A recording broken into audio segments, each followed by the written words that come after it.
A question that I hear a lot in the Dr. Joe community, and I know Dr. Joe hears it a lot, is which meditation should I do? So there's no easy answer for that question.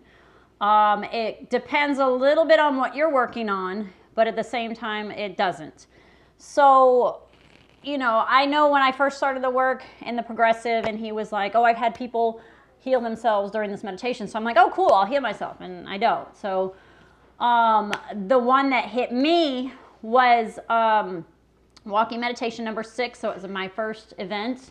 And before we went out to the beach, he said people have fallen to their knees and they have healed, and that's holy ground out on the beach. And I'm like, oh, wow, that's kind of cool. I didn't have any expectations. I just kind of, at that point, I had just dropped all my expectations. And I went out to the beach. I set an intention, and I literally dropped to my knees on the beach, and I had a transformational experience. I had connected with the divine, and I had an enormous healing that happened to me right after that. So that was my healing meditation. But I've had also other meditations where I've had mystical experiences in them. And then I go into do that same one again, and then I expect a mystical experience and I don't get it. So everybody's experience is different. But I have some suggestions. So, for example, let's say it seems like a lot of people are doing this work because they're trying to heal some kind of health condition.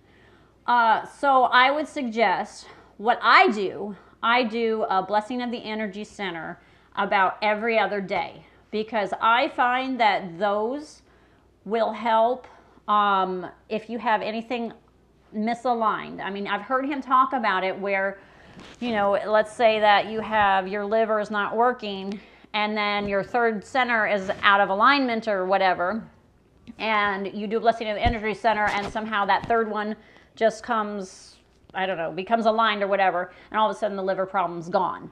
So there's an instance where that can help. The blessing of the energy centers really can help anybody, because if you have just emotional problems you're dealing with, or stresses or frustrations, or you find that you have anger problems or depression or just something in your life, it's most likely because these are all off balance. He talks about how each center can carry certain emotions or certain health issues. And if you want to do some research, I'm sure there's a lot of research you can do. You can look up chakras too. He calls them energy centers. But when you look up what is related to the energy centers or the chakras, then you can find certain emotions and stuff that are attached to those centers, and that can help you. I find that I do feel better after I do those, and oftentimes in the laying down portion of them too, I seem to kind of go off in la la land, and I might have some mystical experiences or something. If you've been to a workshop and you have access to his advanced blessing of the energy centers, I love number 7.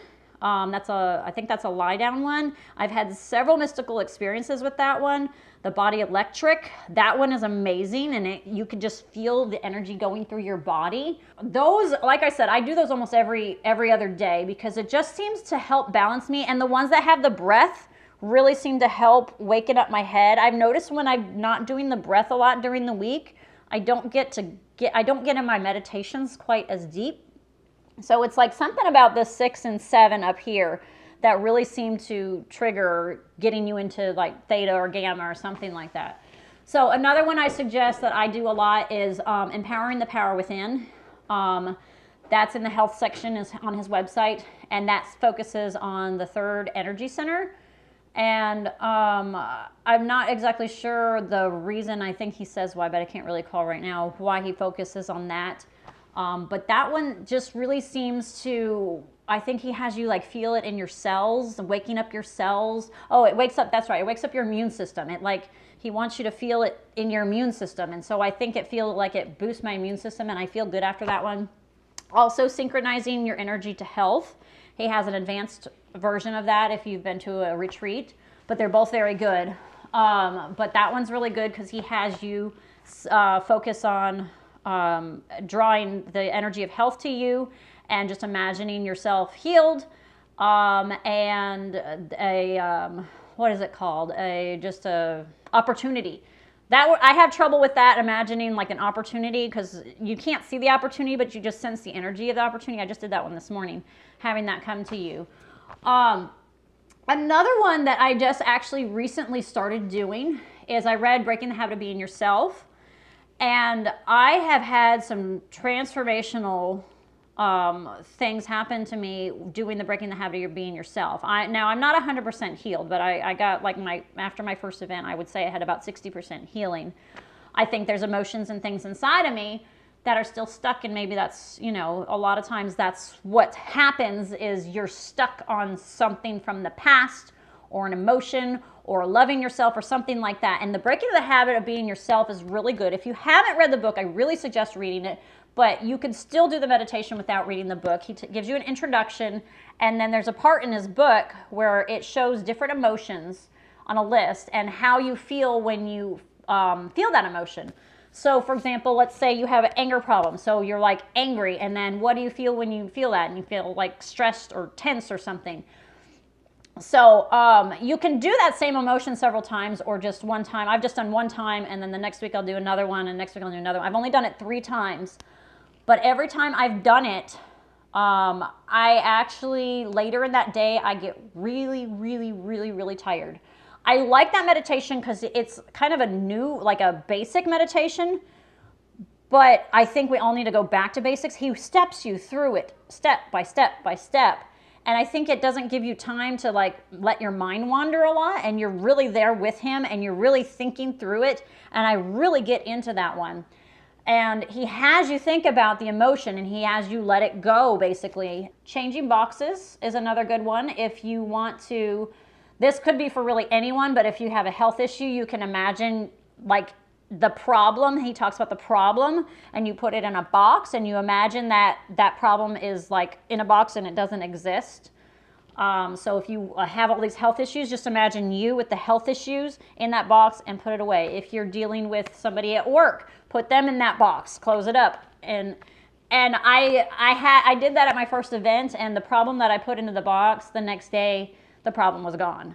So you can do it for anything. So I really like the changing boxes one. So let's say that you're dealing with trying to get something in your life. So you're trying to get a new job, or you're trying to get money, or different things like that. You can do several different ones. You have like tuning into new potentials. You could do changing your beliefs and perceptions. Changing boxes could also be another good one. You could, if you're going paycheck to paycheck, you could put that in there, and you could see yourself now with a bunch of money. Or if you're dealing with stress at work, you just put that away, and then maybe all of a sudden a new job opportunity comes to you or something. I don't know. The universe figures it out, I guess, for you. There also, sometimes if you're dealing with stuff in your life and you just can't move forward, you can't let go of things in the past, a lot of his heart-centered ones are really good. There's falling in love with your body, love the life you love, blessing from the heart. Those are all really good and help you open up your heart. Love the life you love. That one, I really like that one because he has you focus on so many different emotions in the heart. And it made me realize that I'm always just trying to think of like happiness in my heart when I try to open it up. But he has you focus on like gratitude and joy and some other things in there. And it made me realize that some emotions I could easily open up my heart to, and other ones I kind of struggled a little bit. So that meant it was hard for me to feel that emotion. And then the next day or day after, something like that, I was in a meditation, and I realized that I was having a hard time loving myself. And so then I get up from my meditation. I didn't want to open my eyes, and I walked to the bathroom, and I looked in the mirror, and I can't remember what I was telling myself, but it was basically something about trying to love myself. And I kept telling myself, I can't look at myself in the mirror. I can't look at myself in the mirror, because I was scared of what I was going to see. And so all of a sudden I was like, okay, I just got to open my eyes. And I opened my eyes, and I thought I was going to be like hateful towards myself in the mirror or something, but I smiled, and I felt love in my heart. So I was hating myself, I guess, or something, not loving myself in the meditation.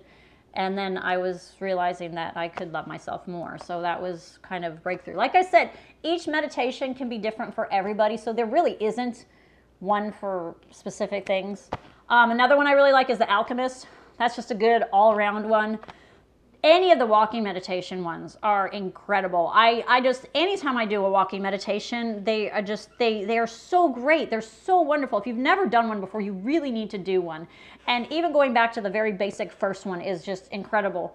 You think that, oh, I'm not gonna be able to walk and think this way, but you really do. He gets you so into it that when you walk, you can really get into it. And if you have access to a park or a beach or something like that, I suggest you go there, because it's kind of awkward to kind of walk through your neighborhood and like lay down and stop and like put your hands on your heart or whatever it is he asks you to do. So that's a little bit better if you can find a place more like that.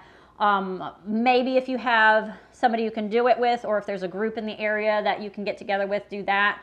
Because I had a moment at the beach where I had like fallen to the ground and I just had all this energy going through me, and this lady came over to me and she tapped on me and said, "Are you okay? Do you need me to call 911?" And thankfully my husband had just finished his meditation. He was nearby, and I was like, "I'm okay. My husband's right over there." I was kind of out of it, and she was like, okay. And then she talked to him for a minute. So it's kind of nice to do it with a group, so people might see you and look weird, but if they see other people doing it, they'll be like, okay, those people are weird, whatever. So, but there's really not any one particular one that you should do. If you want to keep doing the same one over and over again because you really like it, do it. You feel something with it, do it. If you want to switch it up, do it. And I hear, I've never done any of these on YouTube. I think some of you guys may go on YouTube and try to find some of them. I don't really know if they're much different than the ones he offers on his website. But from what I've heard, there's people that just do the ones that are on YouTube and they feel really good. And then if you're really trying to think about going to an event, I highly, highly suggest going to an event. I wasn't into his work much, and my husband and I went to an event. I just kind of was like, okay, he wants me to go, I'll go. And it was life-changing going to the event. And a lot of people have said that. I talked to people at the events, and they're like, oh yeah, I've been doing this for like 3 years. And then by the end of the event, they're like, wow, I wish I'd come sooner, because it's just so different. It's like, he talks about getting out of the bleachers and onto the playing field, and that's literally what you're doing. You are doing the work at home, and you can heal yourself at home. But if you feel stuck, these events are amazing. You get the energy from everyone around you. He even measures the energy in the room, and it shows it just like going through. You're getting this energy from other people and him up there, and you're just really getting into it. And then the healing sessions, if you're lucky enough to get to be a Healy, even if you're not, you can still get healed. There's been people been healed that aren't even the Heelys. You can maybe do that. There's also you can also go to his website, and he has the different coherence healings where people remotely can try to heal you. You can try to do that. There's so much out there, but it's like I said, there's not any one specific one you can do to heal. When you are ready to heal, you will heal.